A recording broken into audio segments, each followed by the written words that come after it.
as nossas saudações para todos aqueles que se juntam a nós em mais um Evangelho no Lar.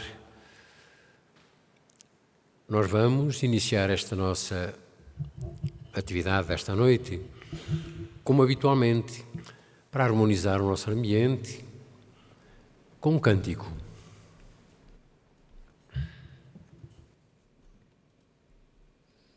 Página 29.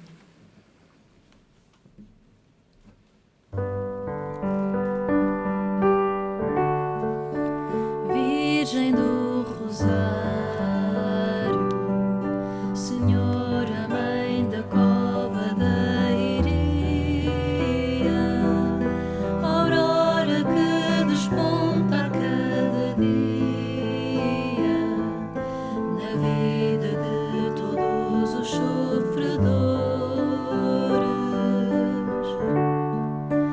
Mãe cheia de graça, que aos pequenitos deste tanta luz, trazendo a mensagem de Jesus. Sufraga-te, pedimos nossas dores.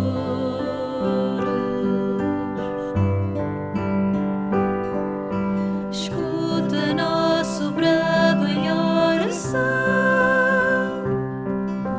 ajuda a aliviar nosso irmão, derrama sobre nós o teu amor de mãe, ensina-nos a amar sem condição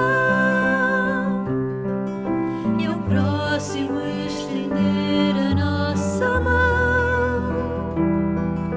e faz de todos nós instrumentos de paz. Virgem do Rosário,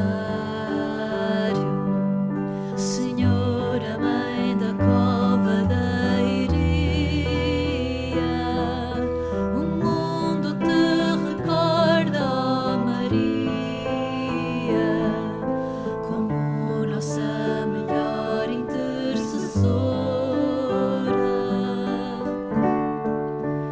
Mãe de tanta luz,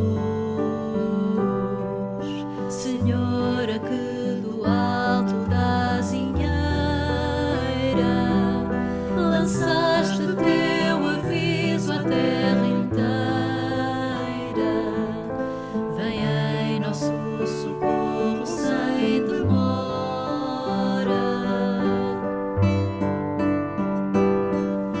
vem trazer mais esperança a todos nós, ensina-nos a não calar a voz, ajuda os homens fracos a encontrar a paz, acorda os que esqueceram teu Jesus, vem dar-nos mais conforto à nossa cruz e faz do nosso mundo um mundo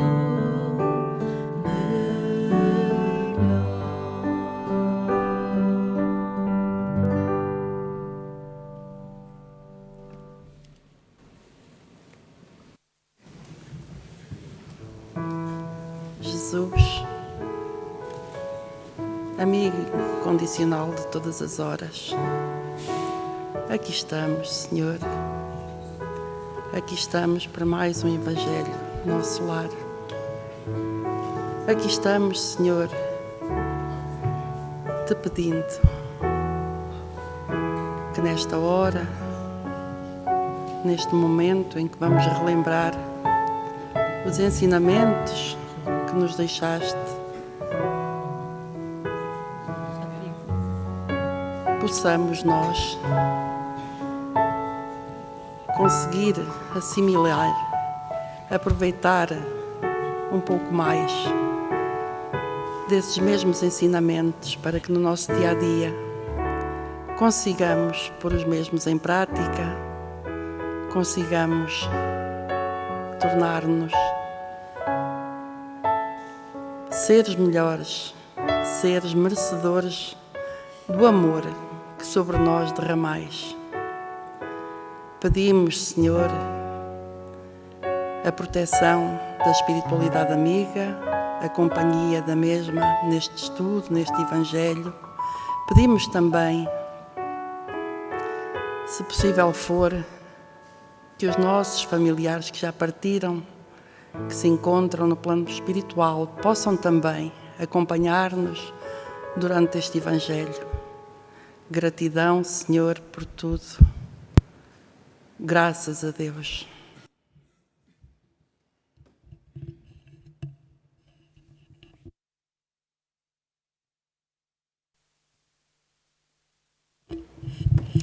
Do Evangelho segundo o Espiritismo, capítulo 17, Sede perfeitos. Os itens 1 e 2. Caracteres da perfeição.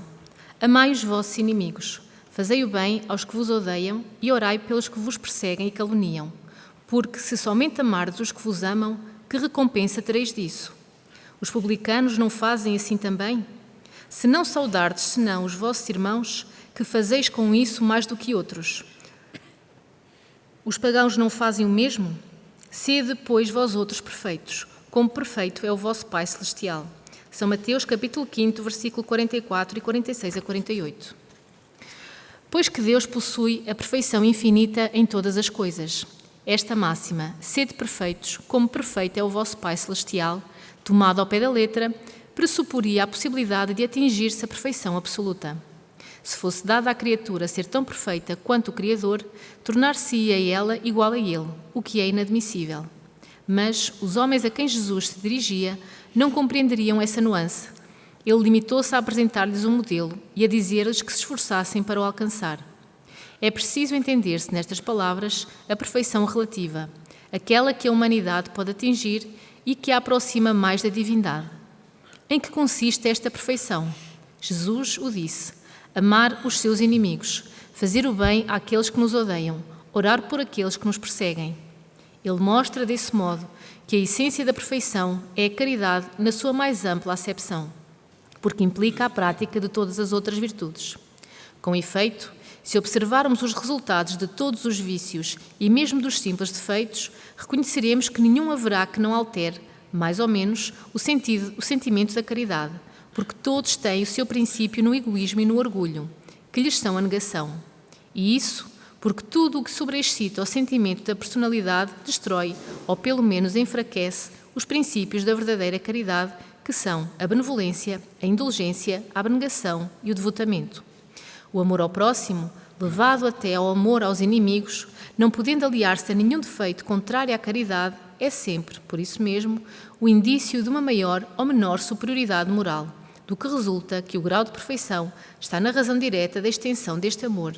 E é por isso que Jesus, depois de ter dado aos seus discípulos as regras da caridade, no que ela tem de mais sublime, lhes disse: sede então perfeitos, como o vosso Pai Celestial é perfeito.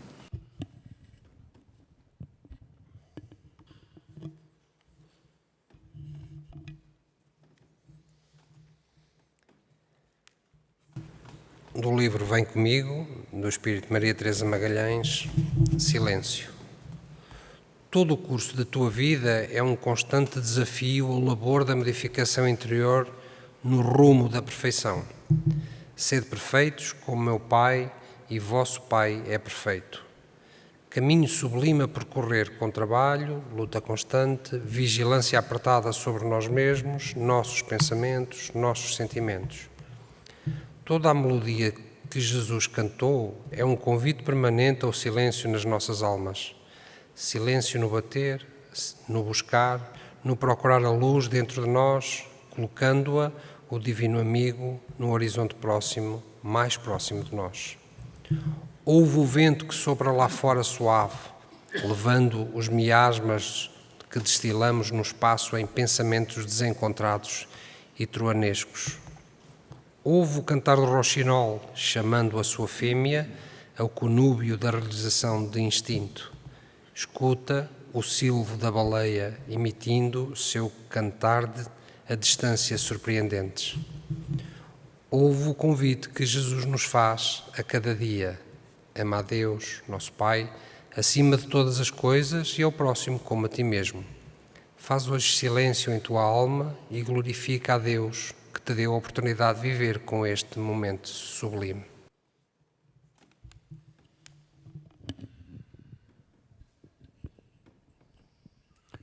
Como percebemos pelas instruções que ouvimos, as leituras, a perfeição relativa será sempre uma etapa, um final de etapa, diríamos melhor, ao longo dos tempos que ainda temos que, como se costuma dizer, calcorrear, que caminhar.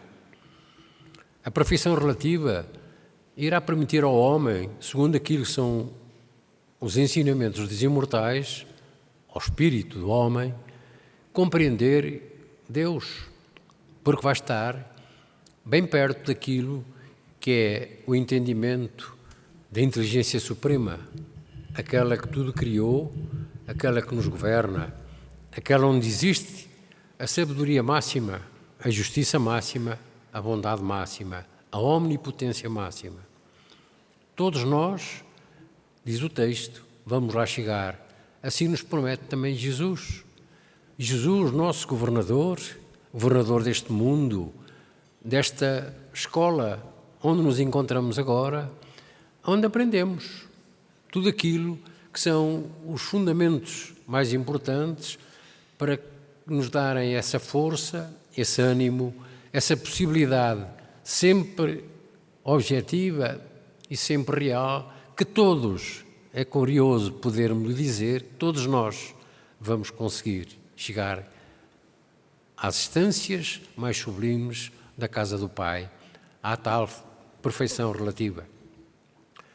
Jesus coloca-nos dois ensinamentos principais, simples, muito simples, mas por serem tão simples, tão difíceis, se tornam para aqueles que, como nós, ainda nos encontramos num patamar da evolução tão baixo. O mundo Terra é dos mais atrasados no universo. Estando agora numa altura de transição, o convite continua a ser feito. Jesus, através dos seus emissários, dos seus mensageiros superiores, continua a relembrar-nos aquilo que foi o ensinamento que ele nos trouxe. O amar a Deus, primeiro, e o amar o próximo, como segundo mandamento, como segunda instrução, absolutamente necessárias para podermos atingir os patamares sublimes que nos estão reservados. Compete a cada um individualmente, evidentemente com o auxílio de todos, porque estamos numa escola onde todos somos alunos, onde todos somos irmãos, e como irmãos temos esse excepcional dever de nos entreajudarmos. Daí o segundo mandamento, de amar o próximo, fazendo ao próximo o que gostaríamos que nos fizessem a nós. Então o convite está aí. Não podemos e nem devemos procurar muitas ilusões daquilo que às vezes ouvimos em certas situações, quando nos dizem que, fazendo isto ou aquilo, alcançaremos os patamares superiores que estão bem acima daquilo que nós imaginamos. As leituras, as instruções espirituais para o crescimento do homem, para o crescimento do espírito que está no homem, estão aí. Queiramos entendê-las, queiramos analisá-las. Elas são simples e, por serem simples, tornam-se, por vezes, tão difíceis como há pouco lembrávamos. Então que o convite desta leitura nos possa permitir cada vez mais perceber que é lendo, ouvindo, estudando, analisando os princípios que Jesus nos coloca como bênçãos, como antídotos para aquilo que são as nossas enfermidades, particularmente as enfermidades que são as enfermidades da alma, as enfermidades do espírito.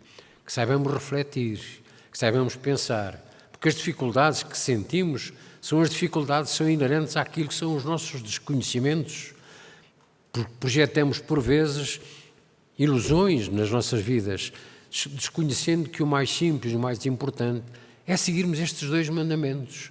Por isso, o apelo de Jesus, o apelo dos mensageiros sublimes, a lembrança que o Espiritismo traz, porque o Espiritismo é o cristianismo redivivo que Jesus exemplificou no seu tempo.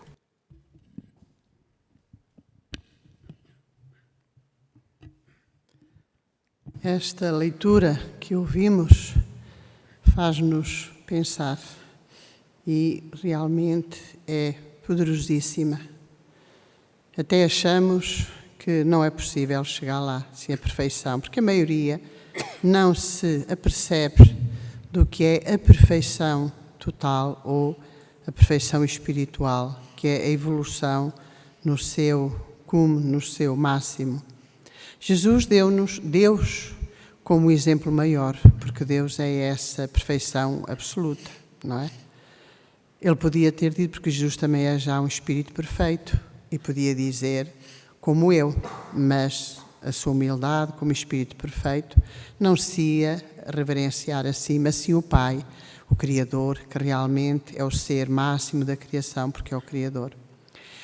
Veja como Jesus nos traça um caminho com objetivos. E esse caminho, para atingirmos a perfeição, ele diz-nos que devemos amar os nossos inimigos. Claro, todos temos mais ou menos pessoas de quem gostamos ou os que não gostam de nós.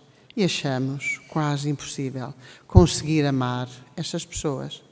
Como é que vamos amá-las? Não, Jesus não deveria querer dizer, não é, isso mesmo.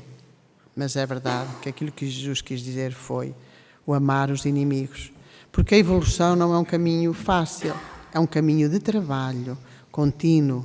E este trabalho é um trabalho íntimo. É o que é mais trabalhoso, porque é aquele trabalho que move a nossa transformação moral.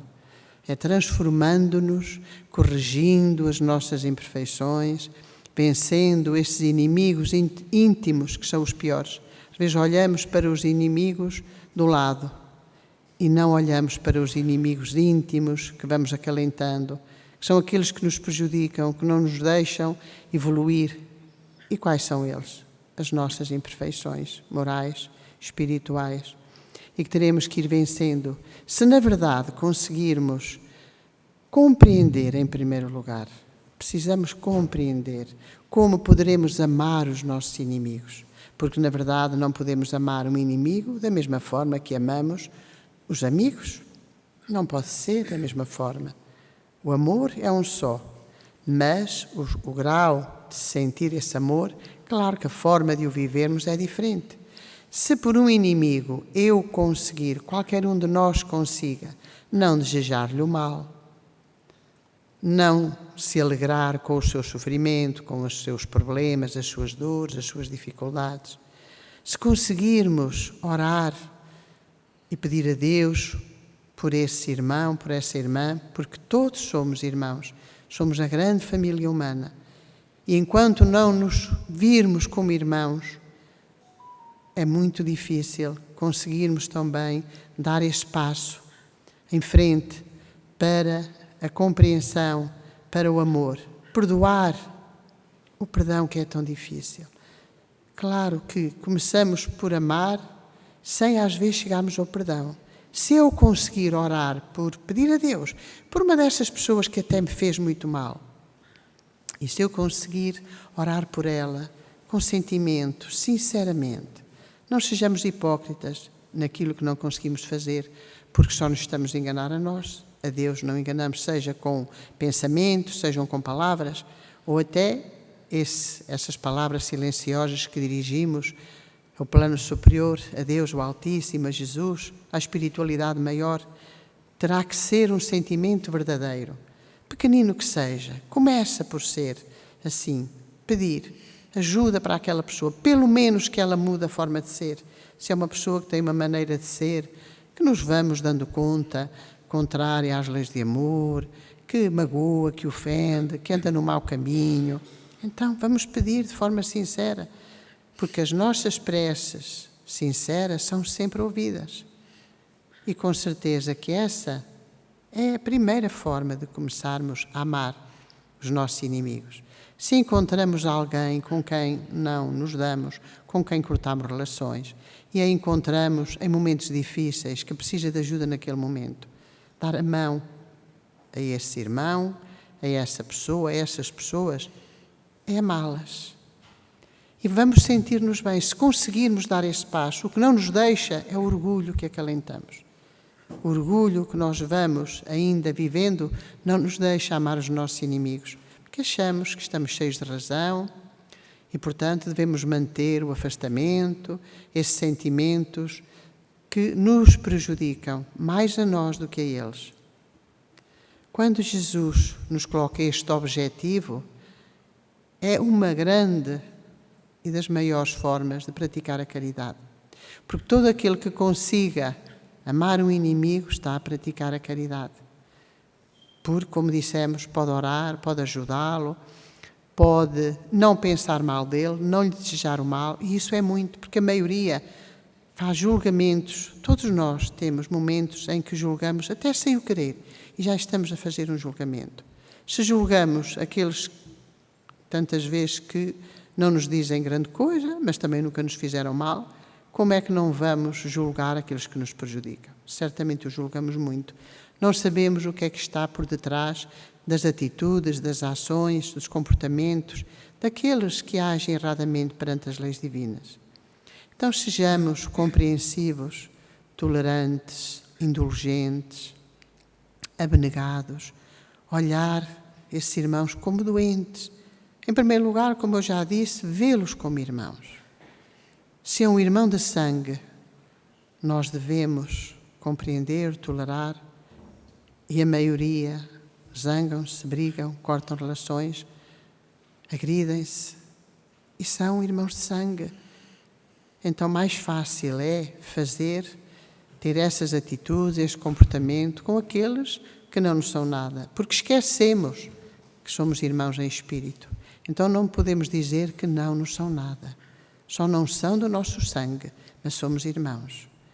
Amar os inimigos é um objetivo que Jesus nos coloca para a perfeição, porque não poderemos chegar a esse cume, na lei do progresso, aperfeiçoar-nos, progredirmos espiritualmente, acalentando dentro de nós sentimentos de ódio, de vingança, de rancor, de desprezo.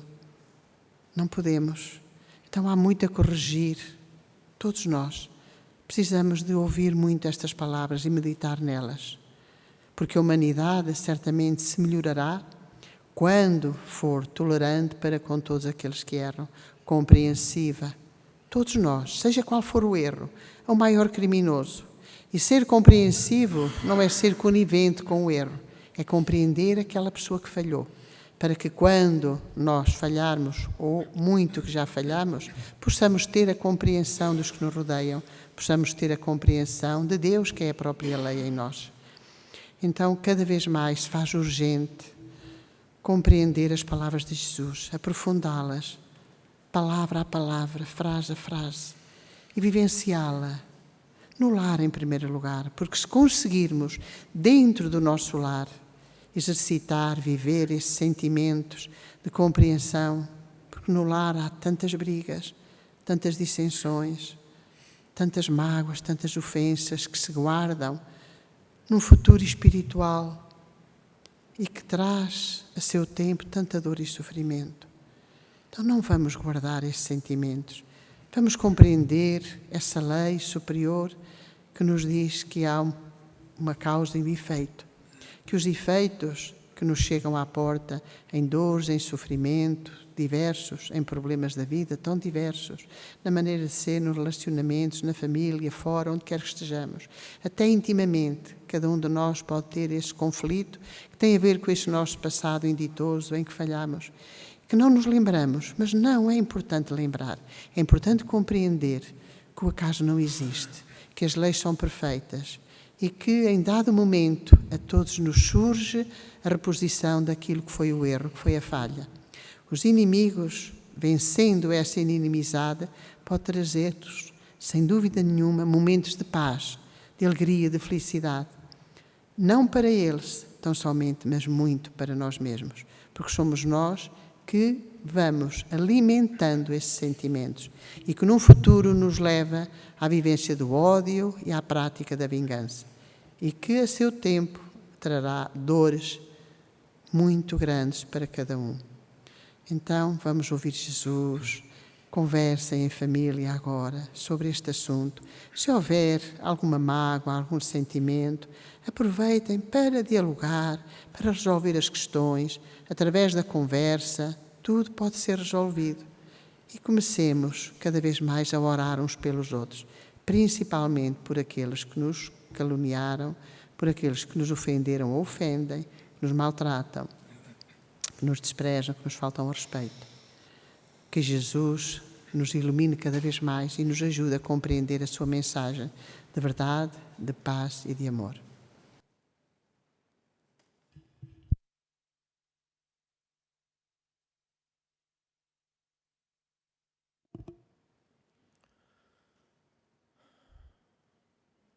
Senhor, e aos meus amigos, protetores deste nosso lar,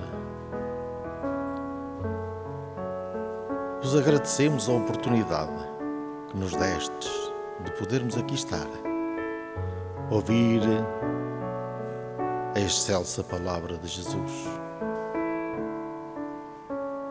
Que nestes momentos de reflexão sejamos capazes de pôr em prática os seus ensinamentos.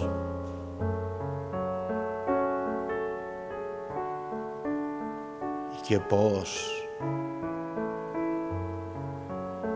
este Evangelho no lar, enquanto bebemos essa água fluidificada, possamos conversar fraternalmente, abertamente, expondo as nossas debilidades, em conversa fraterna, ajudando-nos a vencer as dificuldades de cada um de nós. Sejamos capazes de perdoar, Senhor. Só dessa forma nos podemos almejar para que o dia de amanhã não nos constituamos como obsessores desses que são os nossos companheiros, de quem menos gostamos. Então, rogamos a esses irmãos que nos deem a força, que nos inspirem nesses momentos em que nos cruzamos com aqueles que menos gostamos e possamos estender a mão, uma palavra amiga, um abraço, se for possível. Possamos espalhar a paz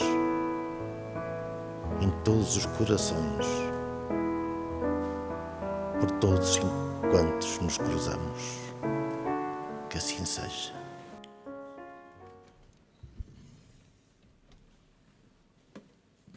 Página 36.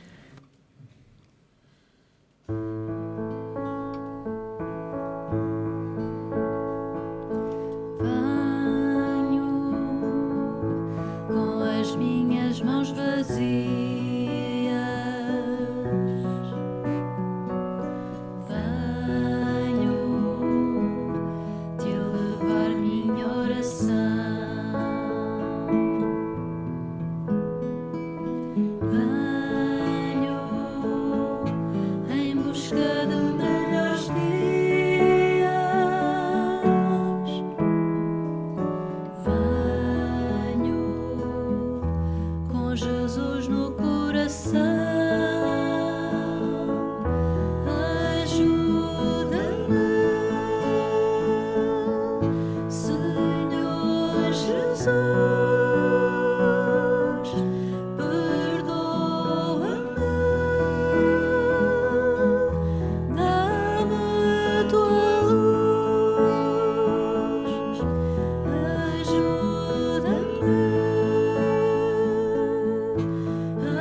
as dores do mundo.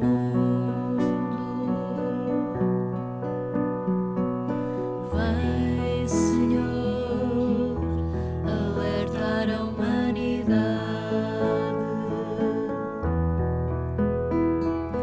Traz, Jesus, esse teu olhar profundo.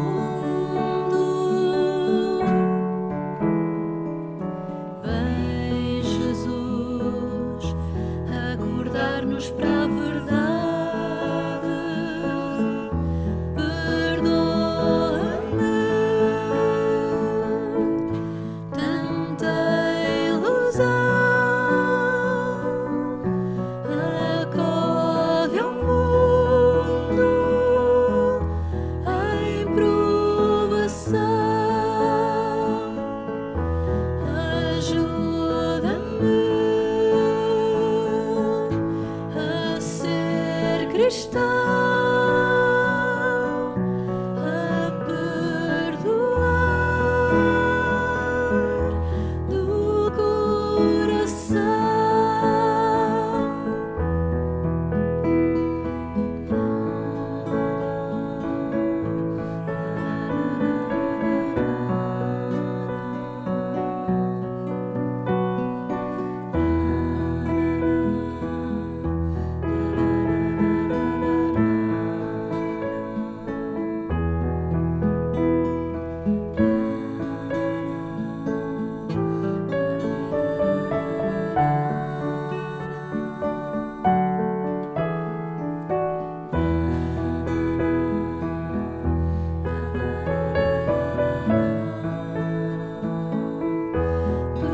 Perdoa-me tanta ilusão. Acode ao mundo em provação.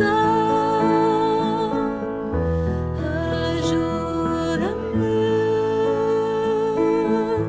a ser cristão, a perdoar de todo o coração.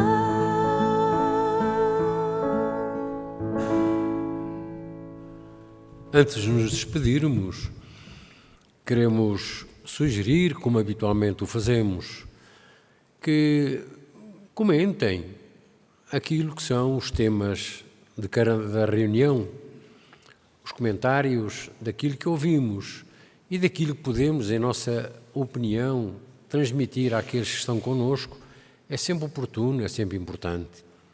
E sempre que no ambiente da nossa família, do nosso lar, neste ambiente do Evangelho, não nos esqueçamos que temos presentes os nossos protetores, os nossos guias, aqueles que nos trazem a paz para o ambiente, aqueles que nos podem ajudar nos momentos de maior dificuldade.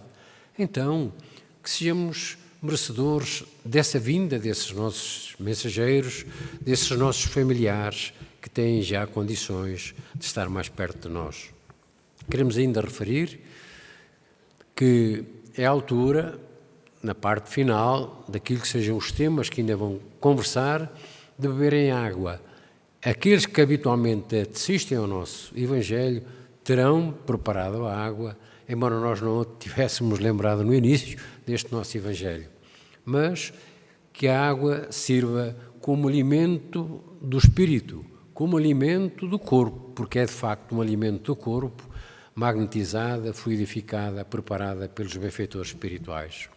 Os temas da nossa normal abertura e exposição do que fazemos nestas nossas explicações está no Jornal Espírita. Jornal que qualquer um pode adquirir dirigindo-se por e-mail ao jornalespírita@gmail.com, pedindo instruções para o efeito. Nós vamos, portanto, terminar dizendo que a partir da manhã estaremos em mais uma palestra em direto e na próxima sexta-feira, de novo, numa palestra educativa, explicativa para todos quantos queiram ouvir falar na mensagem divina de Jesus.